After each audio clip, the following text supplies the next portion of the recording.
So, I thought I'd sleep on it before I gave my thoughts on this next film.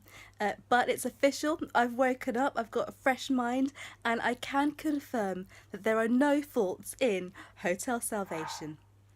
So the film is primarily set in Varanasi, considered one of the holiest places in India. It's where people come to get buried or to have their ashes put in the Ganges. And it's also, it turns out, a place where people come to when they think they may be about to die.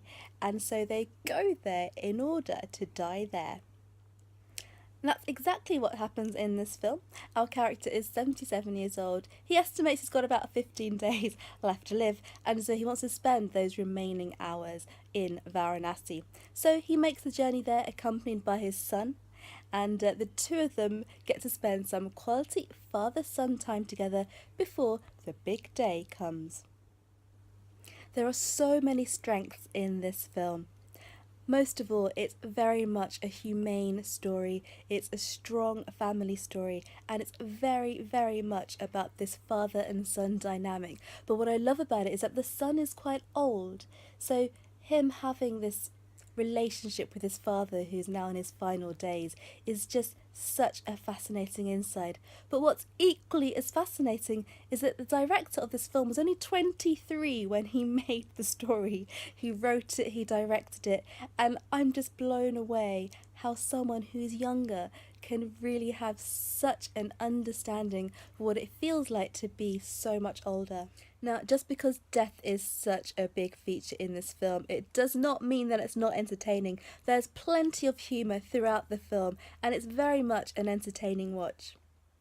Being an independent film, it is of course made on a low budget. I say of course, but that's normally the case. However, it never feels like that. It's such good quality filmmaking. It's beautifully shot, beautifully written.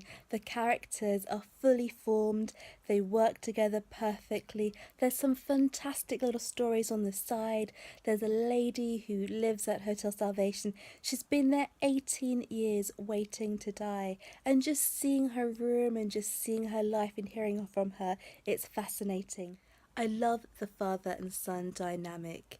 And what is really, really, really stunning to watch is actually in the final scenes of the movie. Now, I'm not going to give away a spoiler, but seeing the father progress, he doesn't give away too many emotions. He's quite a conservative guy, getting on with his work.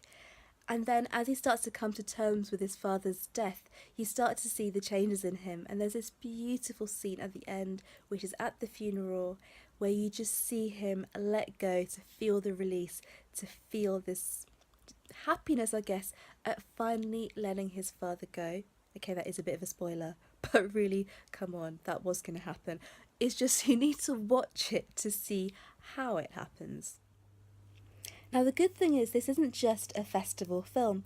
You will have a chance to watch it in the UK. It's going to be distributed by the BFI in August 2017, and also it's got distribution abroad. Now, I think this is so, so good. By making this film more accessible, making sure that a Western audience has a chance to watch it, I really think it can only be beneficial, because death, let's face it, is the one thing that's guaranteed in life. We all know that, but for some reason none of us want to talk about it. And so death is in the beginning of this film, it goes all the way through the film, and then it ends on death as well.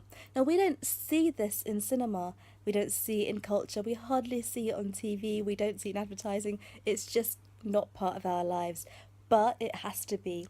And I really do think that one of the benefits of this film is that it will get people talking about death, thinking about death, and finally treating it as something that's completely normal. Now, I've observed this a lot, and from my own experience I've seen it as well, because after my parents passed away, I found that none of my Western friends and colleagues could talk about it. They couldn't even look me in the face, let alone send me a card.